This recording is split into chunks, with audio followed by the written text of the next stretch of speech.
They are calligraphy lovers from Switzerland. Every year they come to Shaoxing, a city of Zhejiang Province, China, to receive traditional Chinese calligraphy education. Brushmaster Yang Sun Yuan has left behind him half-century trail of brush making. The waving hair and the hair tips of different elasticity and strength have inspired generations of brush workers. Wang Peikun's ink-making workshop still adopts the traditional oil smoke ink-making craft.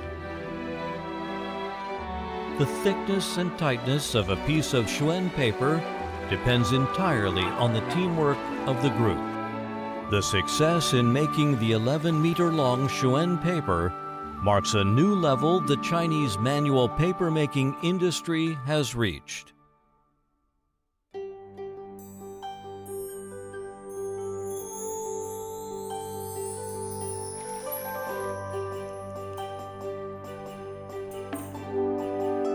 Brush, ink stick, paper, and ink slab. An embodiment of Eastern ingenuity, a 4-in-1 stationery, a crystallization of the laborer's wisdom and outstanding craftsmanship,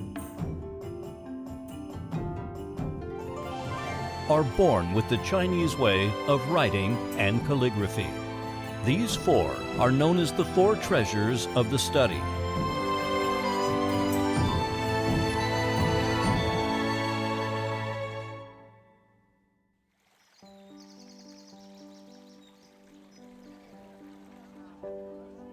They are calligraphy lovers from Switzerland. Every year they come to Shaoxing to receive traditional Chinese calligraphy education.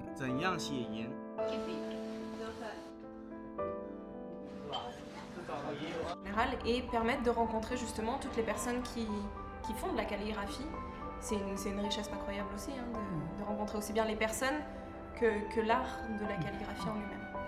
Par le carré dans lequel on fait des traits en équilibre. Et l'harmonie et l'équilibre, c'est la vie universelle pour tout le monde. Et ça, le chinois nous apprend ça, à nous, l'Européens, à nous, l'Occident. Et ça, c'est formidable. In China, no other tools can be so expressive and deeply rooted in our nation's sense center.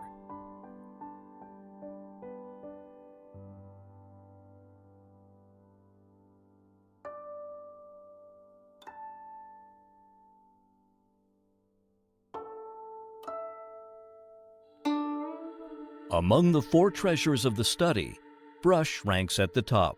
While in the world of brushes, Huzhou brush has remained dominant for 700 years.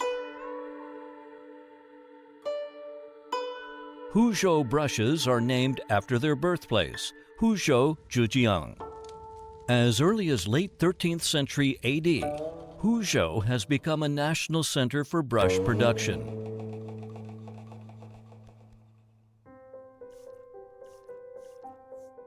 Brushmaster Yang Sun Yuan has left behind him half-century trail of brush making. A handmade Huzhou brush has to go through 12 processes, and the most important one is selecting. Yang Sun Yuan often performs this by himself. He uses a blade to comb the brush hair one by one. Selecting means cutting out the bad hair in the brush head to ensure its quality.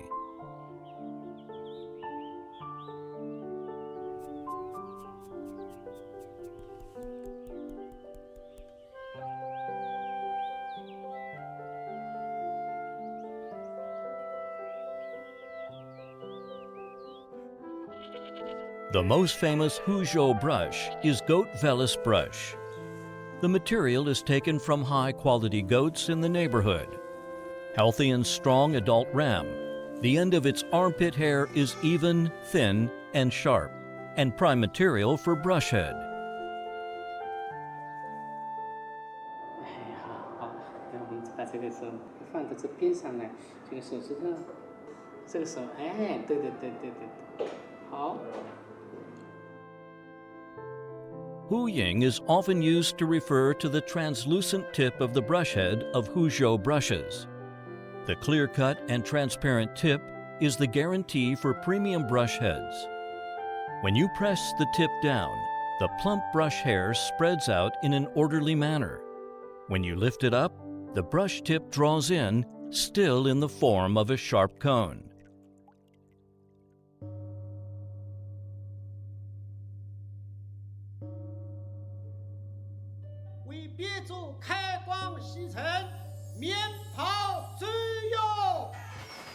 Holding the Grand Meng Tian gathering to honor Meng Tian, the father of brushmaking, is a traditional Huzhou custom. Meng Tian is a famous general under the reign of the first emperor of Qin. The story of him making the brushes has been around for more than 2,200 years. Before Meng Tian, the ancient way of making a brush head was to use a silk thread to wrap the brush hair around a stick, then paint lacquer to reinforce the structure. Because the brush end was hollow inside, the brush hair was more likely to split, thus affecting the quality of writing. Late 3rd century BC, a war unified China and changed the fate of the ink brush.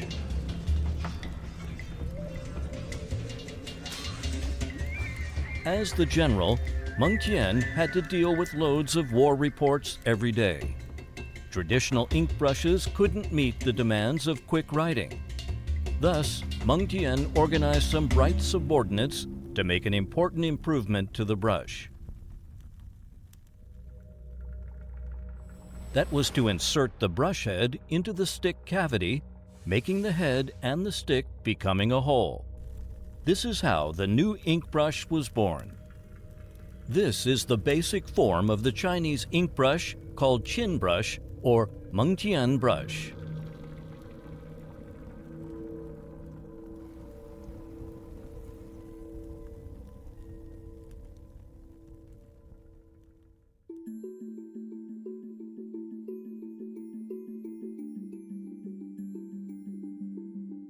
Xuancheng, Anhui Province, is the birthplace of the Xian ink brush craftwork.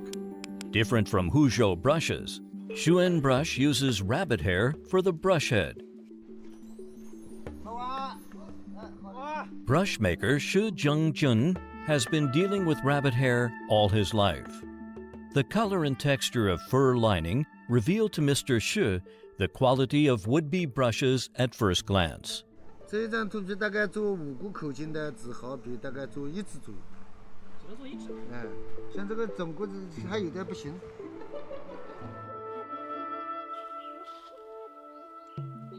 For the same rabbit, fur from different parts varies widely in texture. The needle-like hair on the back is called rabbit hair tip, with long, thin, and sharp ends shaped like a cone. It is the best hair for making brushes. 既圆又光亮的作品，气动来，这个做得好啊。 Bamboo is the most common material for making brush sticks. The Moso bamboo is the most commonly seen bamboo species in the hometown of ink brushes.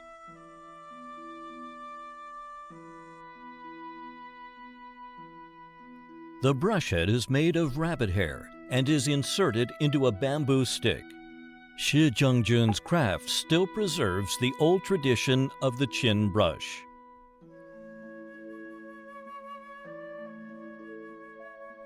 In the long and secret path of making ink brushes, craftsmen have discovered 3 mainstream materials: rabbit hair, wolf hair, and goat hair. But they are just like the tip of the iceberg in the world of animal hair used for making ink brushes.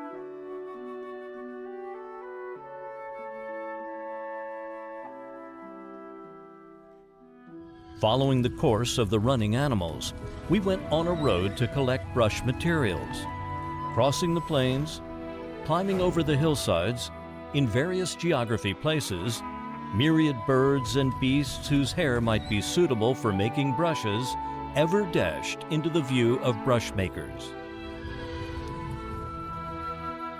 The waving hair and the hair tips of different elasticity and strength have inspired generations of brush workers.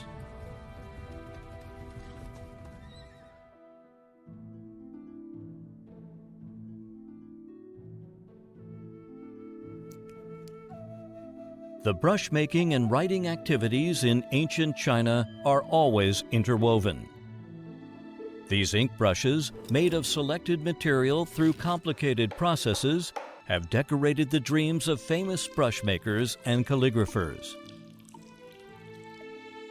The interaction between the brush maker and the writer has bred various brush styles and expanded the scope of calligraphy.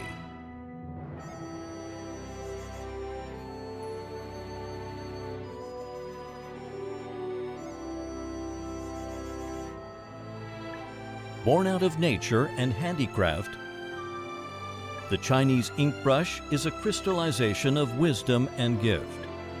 Through the long years of Chinese civilization, the combination of ink brushes and Chinese ink has created boundless possibilities and imagination.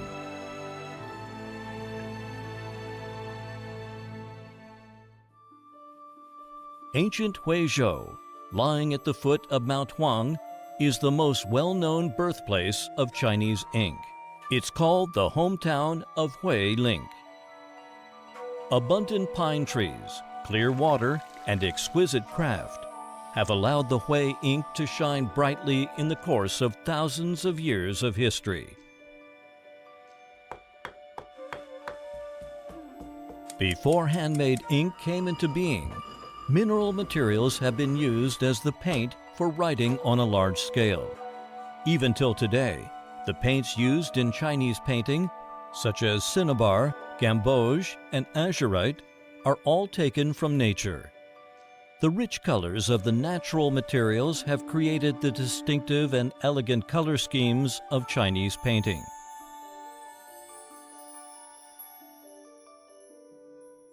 Most of China's earliest handmade ink is made of pine smoke, gum, and various additives. The key process in the ancient way of making ink is to collect the smoke. Through the enclosed tunnel, the smoke of burning pine branches is collected. Good pine smoke is called the clear smoke, considered the top grade of smoke. Prime ink made of this smoke can be as expensive as gold.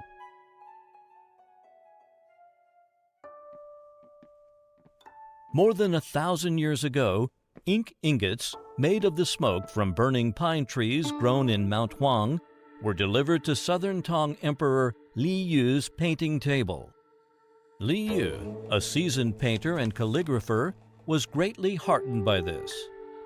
The ink maker, Shi Tingui, because of his outstanding crafts in making ink, has been given the royal surname Li and been awarded as the Ink Services Officer. The nationally renowned Li ink ushered in a new glistening era for Hui ink.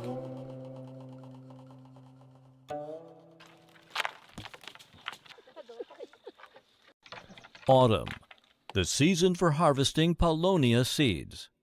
The seeds of paulownia are hidden inside the fruit. The oil extracted from the seeds is called paulownia oil, which can be used for making oil smoke ink. Oil smoke from burning animal fat, plant oil, or mineral oil can also replace the pine smoke.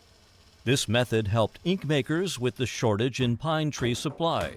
It was first invented by Huizhou ink makers.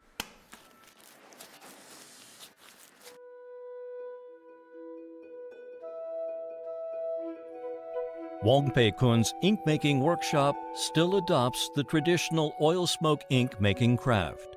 High-quality tung oil, lit through a rush lamp wick, burns underneath a container, and the smoke that blackens the container is the oil smoke needed for ink-making. Ever since he was apprenticed to the master at 16 years old, Wang Pei Kun has stuck to the tradition. After many years of trial, he successfully mixed raw lacquer with oil smoke and created the secret recipe for making lacquer smoke ink. 树里面吐出来一种这个乳液，再来做这个这个墨呢，它的黑度比较黑，不黑。In Wang Pei Kun's hands, lacquer smoke ink has brought the craft that has disappeared for nearly 100 years back to life.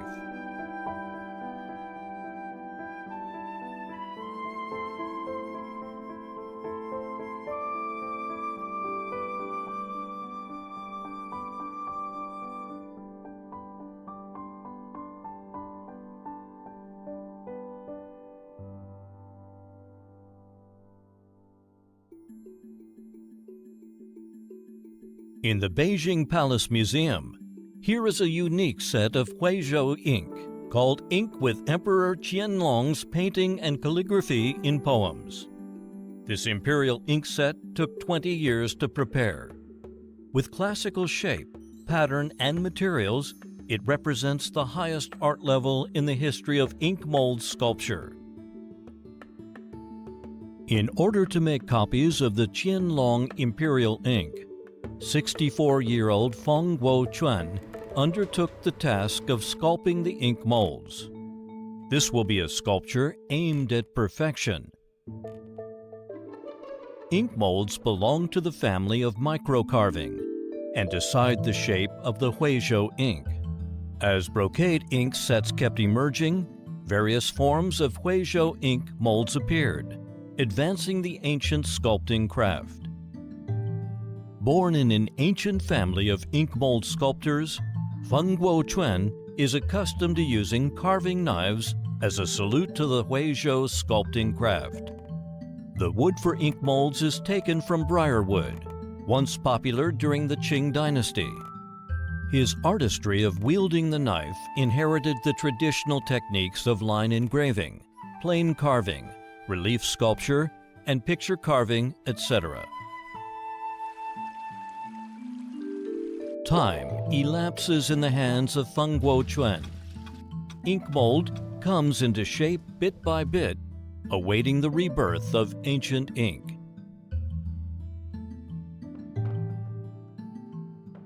Glue is used for ink making, such as animal glue and bone glue in replacement of antler glue in ancient times. Temperature for glue mixing should neither be too high nor too low. Ink balls are embedded in the mold. They can demold after cooling down, and the shape is fixed. It takes great patience to dry the ink. Not until over half a year will the ink dry in the shade.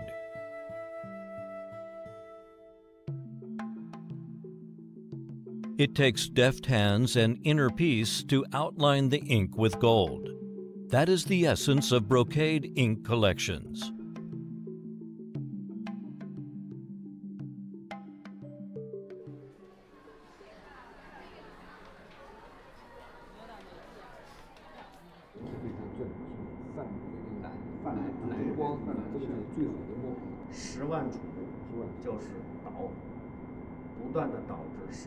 Replicas of the Qianlong imperial ink have been brought to life where the emperor once lived. This restored the glory of Anhui ink. The handiwork in the study, epitomizing painting, calligraphy, carving, modeling, is vivid as ever, even in the era of information.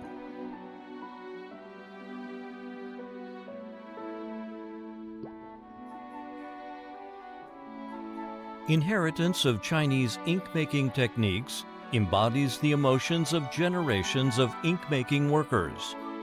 The artistic expression of ink ingots reflects the changing tastes of beauty throughout the times. In the Chinese study, ink is the painting and writing material. It is culture. It is the color with which to depict the world, and more than that, it is the profound expression of art and philosophy.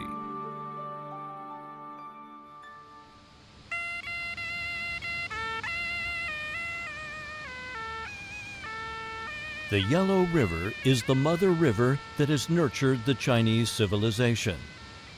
As it flows eastward to the sea, large amounts of mud and sand are carried in the water. When it runs past the Loess Plateau, the deposited mud and sand are treasured raw materials for the production of deposited mud ink slabs. The Xinjiang County of Shanxi Province is renowned for the production of deposited mud ink slabs. Mud collected from the branches of the Yellow River needs to go through strict procedures, including filtering, aging, rubbing, and carving, before it enters the critical firing stage.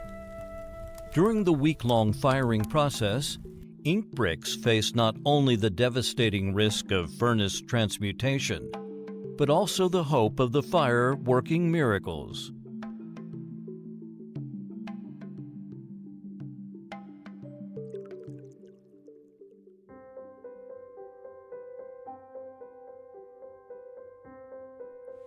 As the grinding tool of the Chinese ink ingots, deposited mud ink slabs are not the mainstream form.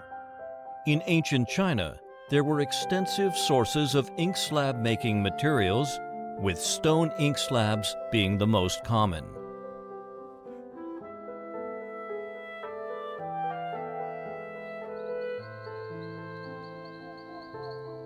The city of Zhouqing in Guangdong Province, originally called Duanzhou in the past, is the fountainhead of Duan ink slab, the top of the 4 Chinese ink slabs.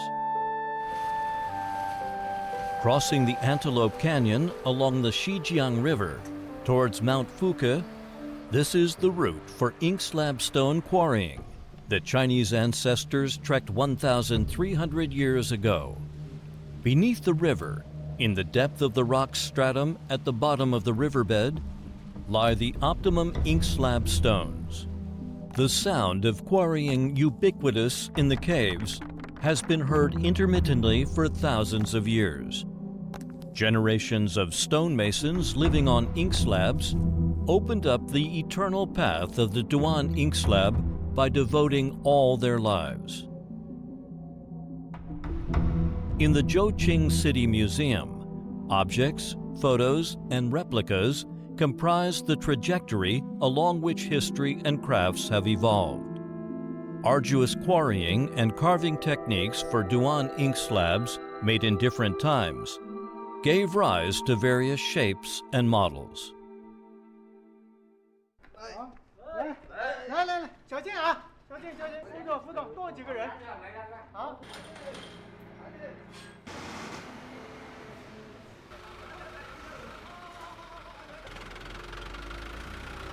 The giant ink slab, symbolizing the wonder of contemporary Duan ink slab making, is leaving the workshop where it was born, towards the exhibition hall at the China Ink Slab Culture Village.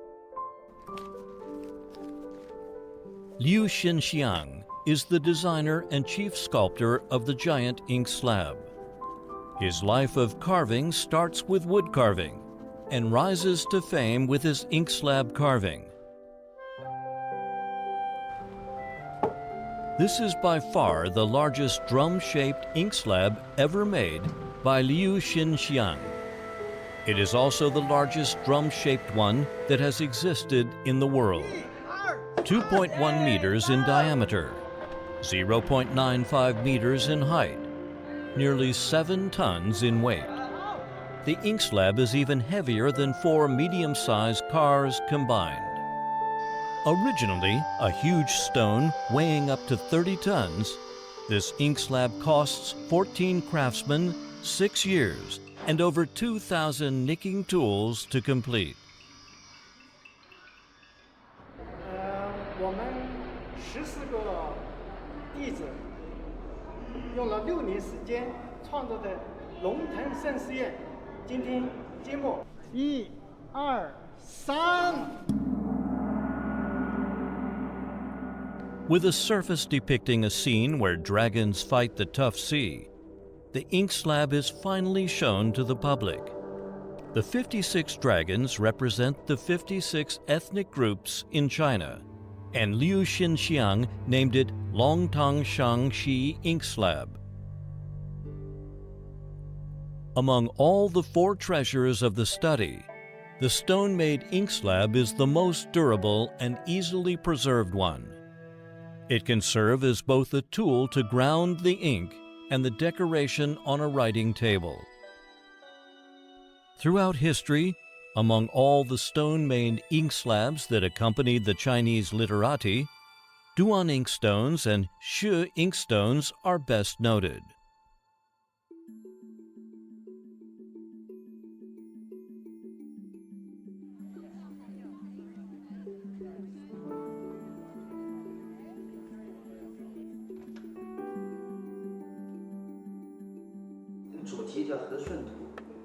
Wang Zuwei runs a Shi inkstone gallery on the Tunxi Ancient Street, Wangshan City, Anhui Province.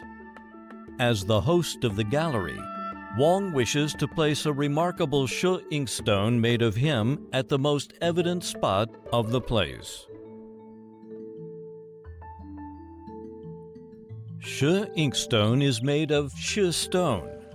The best place to get Shi stone is Longwei Mountain. Yanshan Village in Wuyang County, a small village at the foot of the mountain, is the distribution center of Shi stones, a place Wang often visits to pick up quality Shi stone. The time-honored quality of Shi inkstones owes largely to the profound artistic accomplishment and superior carving skills of generations of engravers. A heavy Shi stone, before carved, there is often a gestation period. 这一块金玉最大的特点有两个方面，一个就是韵比较多，那这个是它的特色。但是它也有一个问题，它比较碎。我们怎么样要这个多的方面怎么样取舍，碎的东西怎么样用好？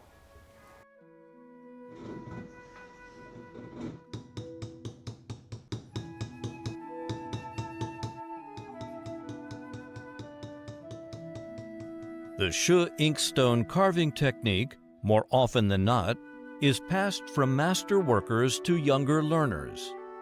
30 years ago, Wang Zuwei was very lucky to get an opportunity to learn from an inkstone carving master and become one of the successors of his big family. Among the three major schools of inkstone carving, namely Hui School, Yu School, and Su School, Hui School excels in dealing with details. Hui ink slabs possess unique styles, with light engraving being used on most occasions, deep engraving being applied for portraying buildings and people, and hollowed-out carving skill being adopted to create three-dimensional effect.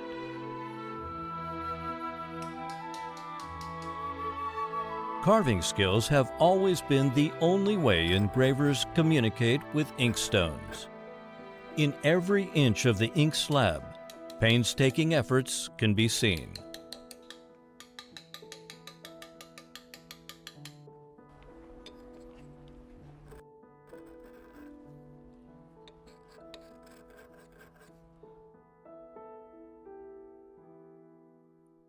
Among the four treasures of the study, ink brush, ink, and ink slab all appeared at a very early stage in Chinese history. Paper did not emerge until a relatively late period of time. After a long wait, the brilliant age of paper finally came.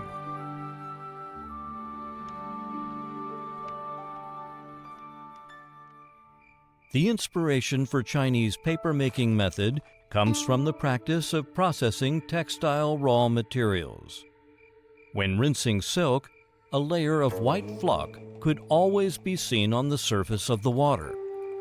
Some smart workers soon realized that this could be used as a way to produce paper. After countless experiments of material decomposition and combination, by using bark, rags, hemp, fishnets, Tai Lu, the father of paper-making skills, finally wrote his name in the history with his remarkable contribution.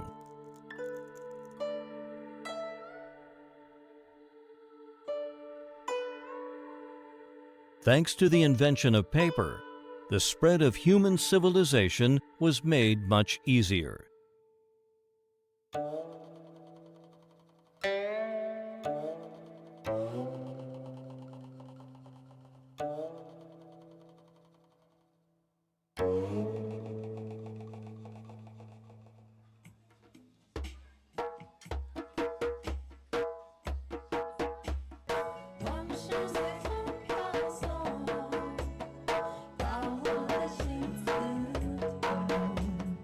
Lijiang, a city situated in Yunnan province, is the hometown of Dongba paper. Towering mountains did not block the introduction of paper-making skills into the mountainous village of Naxi.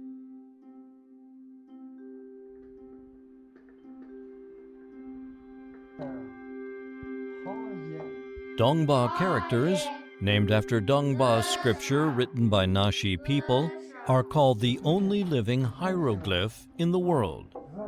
The study and application of the Dongba scripture cannot be separated from the local Dongba paper.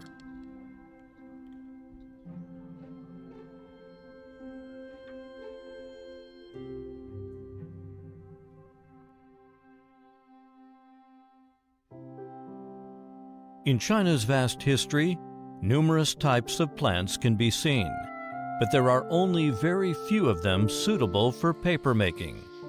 In this valley 2,000 meters above sea level, there is only one plant available for paper making. The paper mulberry, the raw material of the ancient mulberry paper, is also one of the raw materials for producing the Dongba paper. Wixstroemia canescens, the most important raw material of the Dongba paper, is rich in fiber and has anti-mite function because it contains toxic substances in trace amounts. In the fascinating world of plants, almost any plant contains fiber, but only those fiber-intensive, easily processed, source-sufficient, low-cost plants are the most suitable for paper making. In the evolution of Chinese calligraphy and painting styles, paper is not only a participant, but also the most sensitive discovery. The earliest existing paintings and calligraphy works are divided into two types: silk scrolls and paper scrolls, while the latter one generally have to be processed. The combination of wing celtis bark and sandy land straw provides China's ink art with a brand new carrier.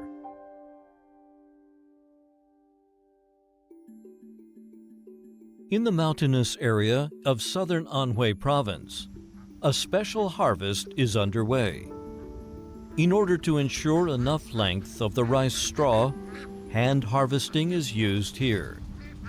This kind of straw, which is produced by orders, is called Shatian straw.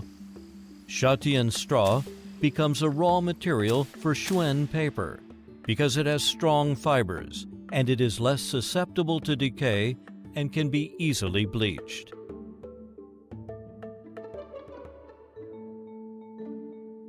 After the first frost, Jing County, the town of the Xuan paper, ushered in its unique season for a year to cut wing celtis. Qingtan is a deciduous tree. The best fiber layer in its epidermis is called tanpi, which is a main raw material for making Xuan paper.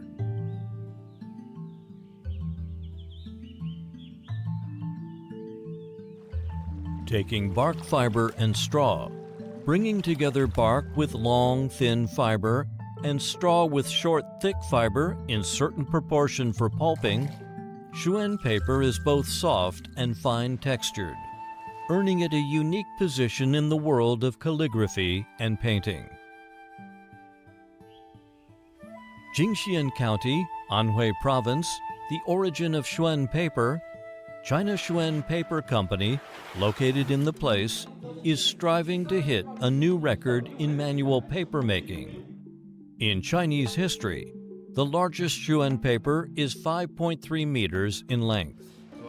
However, this time, these workers are going to make a piece of Xuan paper stretching for 11 meters.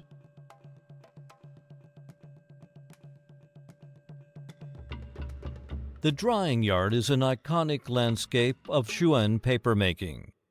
On the slopes facing the south and the slopes on the gravelly beach, after being exposed to sun and moon, wind and rain, the processed bark and straw would turn white, and those easy-to-age and unstable substances would also be oxidized. The mysterious pureness of the fiber of Xuan paper exactly comes from natural tempering and nourishment of the time.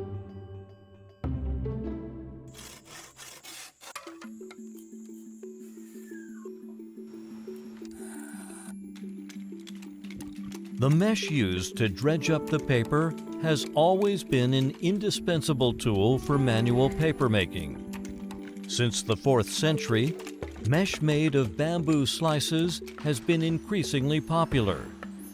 The surface of the bamboo mesh is smooth, so the fibers on the wet paper will not adhere to it. The same mesh can be used continuously for 1 to 2 years, during which a large amount of paper would be produced.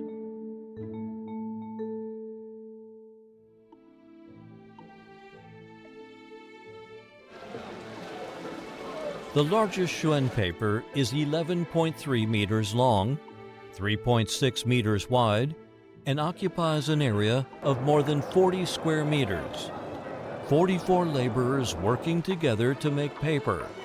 Such a scene has never appeared before.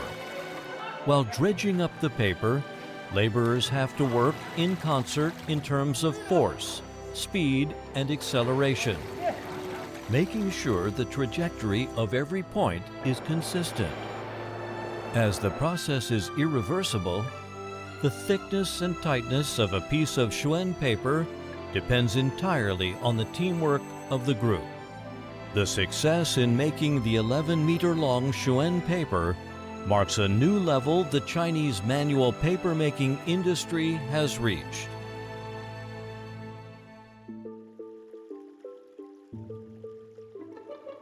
The shore of the Qiaohu Lake, the land of fish and rice. Liu Jing's workshop does not produce paper, but processes paper and transforms raw paper into mature paper. Adding color to paper, or giving it a pattern for later use of writing letters or poetry, has been a tradition in China for a long time. Many of the calligraphy treasures that have been preserved well are in the form of letters.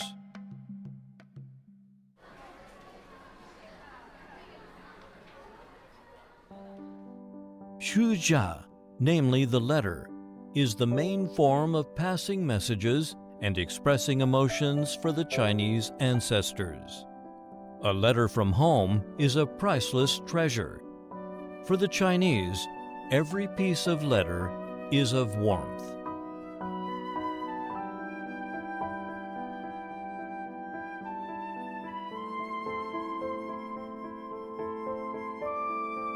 Liu Jing has replicated various kinds of ancient note used for writing letters. This time, he is going to imitate the famous Xiu Tao note in history. Chengdu, Sichuan, is where Xiu Tao earned her reputation. At the beginning of the 9th century, Xiu Tao, who was less than 30 years old at that time, decided to live in seclusion in the vicinity of the Huaxi River. She might have never thought that she could turn over a fascinating page of papermaking skills invented by the literati.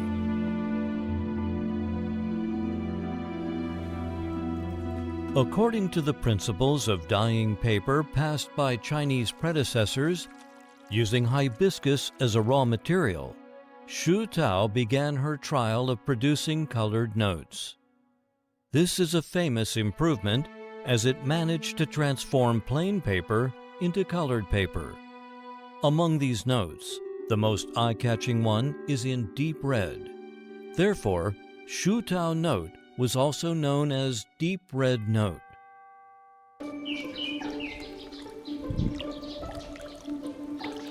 Just like in the Tang Dynasty, flowers have to be washed and smashed before they become pigments.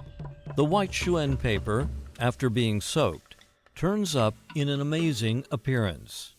The follow-up procedures include sizing, hand painting, and sprinkling golden spots. Liu Jing tries to reproduce Shu Tao note according to his own understanding.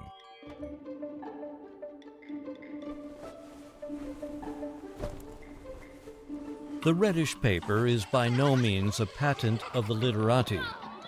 Every year, the Spring Festival couplets would be written throughout China. The couplets symbolize auspiciousness and joy, and the folk custom of pasting couplets has even been preserved to today. Both the red Spring Festival couplets and Shu Tao note, by using bright colors and expressing warm emotions, add new tints to the world of paper.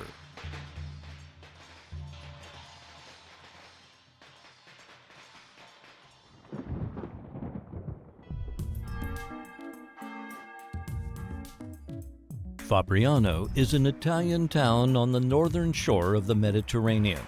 It is said that papermaking from Constantinople landed in this small town before it was introduced to the rest of Europe in the 13th century. In the local Museum of Paper and Watermark, visitors can still have intimate contact with the ancient papermaking skills. Watermarking is a progressive invention, almost the same as those used in Cai Lun's papermaking method. The papermaking materials here are mainly rags and hemp. Mr. George has worked in the museum for 20 years, and he firmly believes that European papermaking techniques came from China. La carta arriva a Fabriano nel Medioevo, intorno al 1200, e si trasforma e diventa carta occidentale qui a Fabriano.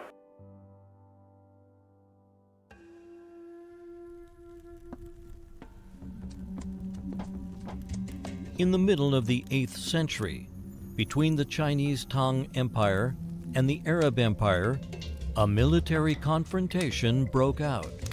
The war was also known as the Battle of Talas. With more than 10,000 Tang soldiers imprisoned in the war, a large number of Chinese paper craftsmen were brought to today's Uzbekistan to build the first papermaking workshop. Subsequently, Chinese papermaking techniques, along the road through which the Arab Empire advanced eastward, quickly spread to Baghdad, the capital of Iraq, and then to Europe.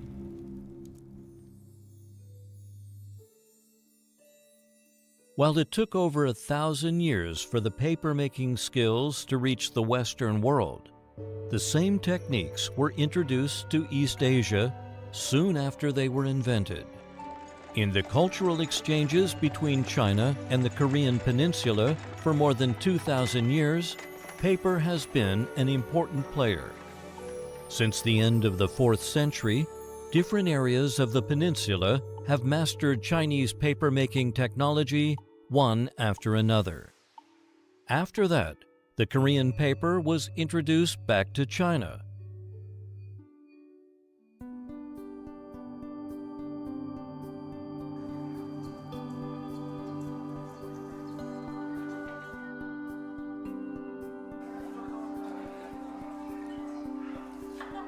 Today, in Korea, Korean paper is no longer a simple writing carrier, but a kind of widely used new type fiber material, which has been used in clothing, shoes and hats, furniture, flooring, and other fields. The old paper has put on a new fusion in unexpected ways.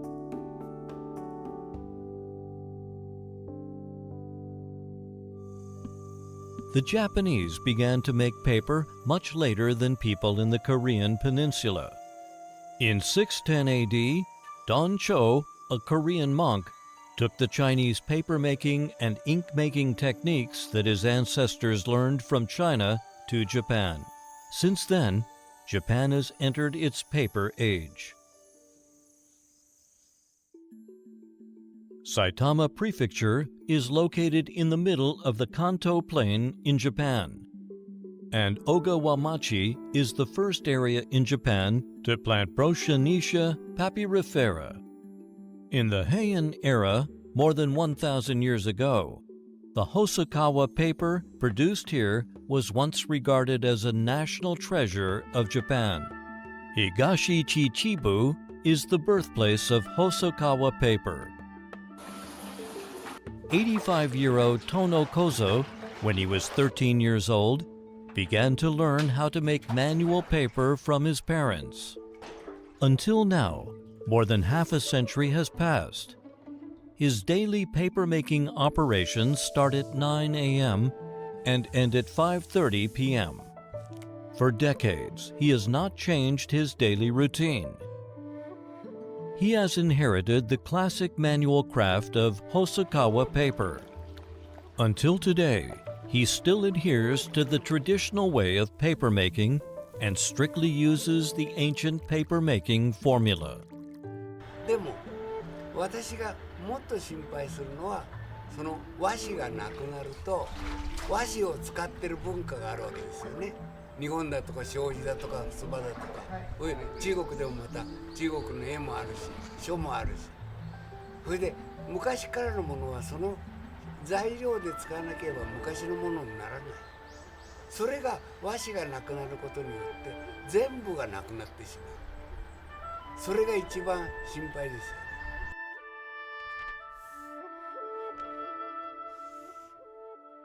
Though based on Chinese paper-making technique, Japanese washi, as it boasts distinctive Japanese cultural features, is unique in the world of paper.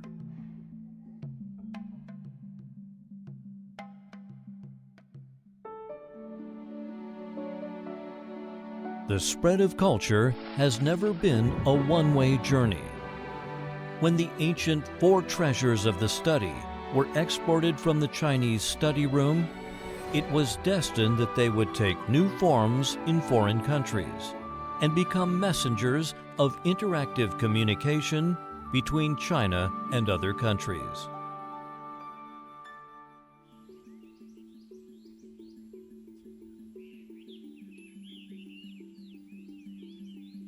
In Shaoxing, Zhejiang Province, a place where Wang Ziqi, a famous calligrapher in Chinese history, wrote his masterpiece Lanting Shu, the Lanting Calligraphy Festival is underway. At the spot, dozens of Swiss friends have attracted attention. They are special students of Lanting Calligraphy Institute. Although they differ in age and occupation, they share a common interest in Chinese calligraphy.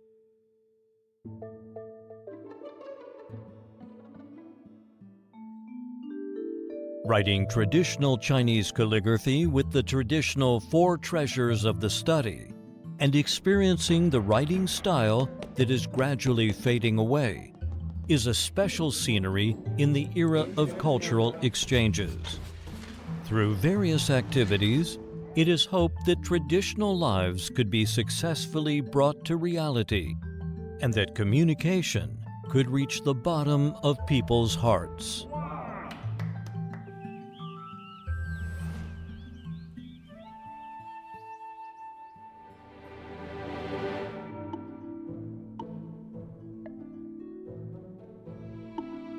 Collecting the essence of the living things and pooling the brilliance of the general public, the four treasures of the study were born and refined with the enrichment of human physical activities and the sublimation of human spiritual world. Passed through the hands of laborers, the process by which these treasures were made reflects the diligence, wisdom, creativity, and colorful emotions of the Chinese people. Thanks to the invention of these great treasures, the Chinese have found a way to describe their lives. And Chinese civilization has also grown into a kingdom that excels in thoughts, knowledge, culture, and art.